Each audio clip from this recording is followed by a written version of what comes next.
Hey YouTube, it's Andrew here from Heroic Play, and I have what might be one of the most important video for new players to watch. This is one of the things I teach people who are very new to the game. I think it is a core concept that all new players need, and that is your game plan. Before you dive into the deep game that is Guild Ball, a lot of new players think very micro oriented, so there's two ways to look at the game: the micro aspect and the macro aspect. This is common in game terminology, as micro means what your individual characters can do. So whether that's the fact that Tapper has commanding aura or the fact that Honor has a legendary, that is considered micro play. Now, macro play in gaming terms means the bigger picture, how you win the game. Clean micro normally translate into clean macro plays. So for example, a macro play would be shooting a goal or getting a knockout. And the way Guild Ball macro gameplay works is, and this is where the teaching is going to come in, score 12 VP. Unlike other war games which require you to stand on objectives or kill a certain amount of specialty characters or whatever, you might be used to that in War Machine, where if you kill the Warcaster, you automatically win, or if you assassinate an HQ or a character model in Warhammer 40k, you might get awarded victory points. Well, in Guild Ball, there's really only two ways to score: either make a goal or get a knockout. And a goal is worth 4 points and a knockout is worth 2 points. You've probably heard this before. But how do you add those together to make 12 victory points? Well, there's common terms in the Guild Ball community. For example, 3-0. Now, what does that mean? That means you are attempting to get 3 goals, right? 3 goals to get to 12 VP. So this is your stereotypical all ball list. This is Fish, Order, Miners, etc. Pretty much any faction, well, I don't want to say any faction, but most factions can actually run all ball. There's a lot of striker, specified characters in the game, whether it be Grace, Icarus, Friday, the list goes on and on. Every single guild has a striker or goal kicking, model. Now, what does that mean? What does that all boil down to?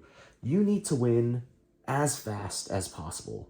And the best way to do that is to get 2 goals turn 1, because that puts the pressure on your opponent. The fact that if you make 1 more goal, you win the game. Now, of course, that comes with some consequences. If you leave your striker models unprotected or too far forward, or there's no way for you to really get that 3rd goal cleanly, and you put yourself at a huge disadvantage trying to out-position yourself or overextend your reach, per se, you could lose a 3-0 game very easily. However, that is one of the methods that a lot of people talk about when they're saying 3-0. So for the newer players out there, so you can catch up, that's someone going for all ball. And we'll dive into how you go about, getting there, but we're just going to talk about how you win, how you plan your game plan. So what does 2-2 mean? That means 2 goals, 2 KOs. 2 goals is 8 points, 2 KOs is 4 points, equals 12. Very simple, right? This is the most flexible playstyle. Most factions are actually 2-2 factions. This is your Masons. Order can flex 2-2. Brewers. A lot of factions do this very well, and it is the most flexible, which is why most people tend to go towards 2-2, because you get 2 goals, and instead of overextending yourself for that 3rd goal, you just go for 2 takeouts, and you have a very balanced list which can deal with a lot of very nuanced situations. So your micro is more focused on doing everything: 2 goals, 2 takeouts. Now, what does 1-4 mean? Well, of course, The first number being your goal, so 1 goal, 4 takeouts, right? 4 VP for the goal, 8 VP for the KDs. Now, this is easier as the game goes on, and you might wonder why. That's because of the icy sponge. So most lists actually want to drag the game out as long as possible when they're going 1-4. This is, you're killing the ball. So you're trying your best to allow the enemy player not to score. So you're killing the ball and you're focusing on takeouts and maybe 1 flex goal if you find it suitable. Now, this is mostly KOs with a flex goal. Who does this? Hammer, Brewers, Butchers, etc. These are your killy teams that have maybe 1 flex striker in there just to threaten or to get the ball away from the enemy or to hide the ball. A lot of your strikers are 5-0 models, so if they have the ball, it's very hard to strip away from them, or they have close control or something, right? So this is a very, how you say, you want to make sure that your enemy can't do what they want to do when it comes to this list. So you're setting up a scrum to give you an advantage when fighting, and you're killing the ball.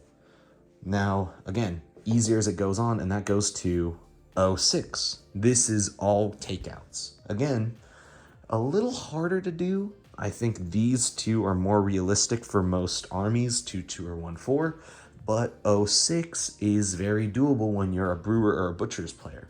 However, again, easier as the game goes on, but it's not as easy as 2-2 or 1-4. However, it's an option. The other ways you can win a game or score VP is casket time. So casket on the Morticians actually gets 4 VP for a takeout, which means you can actually play a 1-3 game. Or, well, you can play, whatchamacallit, a 2 goals, 1 takeout game, because casket time will give you 4 VP instead of the standard 2 for a KO. With a Blom is on a few strikers, but mainly on Seasoned Brisket. She gets 1 VP extra from, I think it's like a snapshot or a screamer goal or something like that. And the mascot KOs only count as 1 VP as well. These are what we would consider special win conditions because only one model has casket time. I think there's another that has some sort of KO VP victory thingy, whatever. Not very models have with a Blom, and also you're only gaining 1 point. So if you want, you would have to kill a mascot to equal the 2 VP that you would need from a takeout. Same thing with taking out a mascot. You're actually not going to win the game off of a 2-2 or a 1-4 if one of those takeouts is a mascot. So, how do I build a team to fulfill my game plan and / flex plan, whatever you want to call it?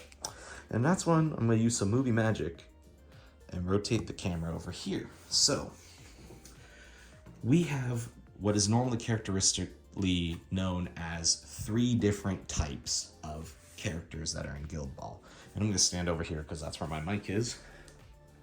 You have the strikers. This is your Icarus, your Grace, your Friday. These are your 3-0 players. However, if you're flexing to 2-2, you cannot just take all strikers. So what does that mean? A lot of the times you'll need flex or support pieces. So this is your Veteran Decimate, your Spigot, your Minerva, the pieces that help you in more ways than just killing or just ball, whether it be times called from Spigot or the vast amount of killing potential or pushing power of Veteran Decimate, or whether it be the good things that Minerva gives your army to be able, your team, that helps them. For example, Falconers, she can lay down a Harrier. Now, for the killy side of things, whether it's Matagi, Rundas, Hooper, Hammer, models that focus on takeouts, this is where you're going to flex either your 2-2 or your 1-4. So think about that for a second. Before you go into a game of Guild Ball, or before you even think about crafting a team, the first thing you should think about is your macro play. For the new players out there, think about how you want to win the game. Like, honestly, truly, think about how you want to win the game. Do you want to be all ball? Do you want to go for the flexible 2-2? Do you want to go for the more killy but flexible 1-4? So then how do you craft a team to do that? So for example, I'm going to go with 2-2 and I'm going to craft what I think would be a Brewers team that helps me do that. So when I'm crafting a 2-2 Brewers team, I'm thinking, how can I accomplish this? Well, I need a goal scorer, so I'm going to take Friday. I know a lot of people don't like that thought process, but when I'm building a team, I would like a goal scorer in a 2-2 list, so I will take Friday. In order to be mobile as Brewers to cover one of my weaknesses so that I can establish a scrum, establish control, and also help my goal scorer, I'm going to take Spigot because there's internal tech. He protects Friday, makes her a 5-1, and he speeds up the crew, and he's a beat stick. So this is my support piece. Again, flexibility for a 2-2.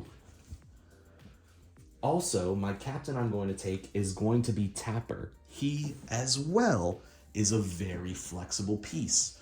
He has commanding aura, he has reach, he has, old Jakes for more influence. He's a very, again, flexible captain who has knockdowns, who has pushes, who has a 3-6 kick, which can also threaten goal turn 2 or 3. This is another support piece for my flexible game style that I'm going for. Now, because I've mentioned I have a goal scorer and 2 supports, you might be wondering, well, where's the damage? And that's where I'm going to choose Hooper. Hooper is my KO focus here. Hooper is the one who's going to be getting my knockouts. Again, Hooper is very flexible with the smashed shins. Humongous. So not only is he a killy gentleman, he has the ability to smash shins and control the opponent. So a fantastic choice. So I have one more squatty spot and I have my mascot. Now, for the way I play Brewers and the way I like to control the board, I think that Quaff is, again, a very flexible piece. He has the bag of quaffers, or the pick-me-up, I don't remember what it's called, but it's the +1 tack to a squatty. He has pushes that can help establish the scrum or free up your characters. He also has a momentum battery. He has loved creature. Again, flexibility in a flexible 2-2 game. You see where I'm kind of going here, people? And then last but not least, I'm going to choose another killy target because I like the ability to flex, maybe going 1-4. So this 4th spot here, if you really, really wanted to, you can actually make this lucky. If I wanted to flex instead of 2-2 to 1-4, I could trade Pint Pot for lucky and go 3-0. You see where I'm going here, people? So come in with a game plan where your initial target is X, right? However, when you're building your team, think of how you can flex to either this or this. You see what I mean? Where it's very hard for you to go here because that is more than one SD deviation. Well, that's a bit rhetorical. That's more than one of the standard deviation from your original game plan. But do you see how that kind of makes sense? Before you even go into choosing your guild, before you even go into choosing which characters you want to take, you have to come in with a game plan, people. You have to. And that's the way you get better at Guild Ball, because instead of focusing on, well, what does my character do? It's what does my character do to help me get my game plan objective? And that, people, is how you win more Guild Ball games, period. Plain and simple. It all starts with your original plan, translates to the way you build your team, which translates to the way you play on the board.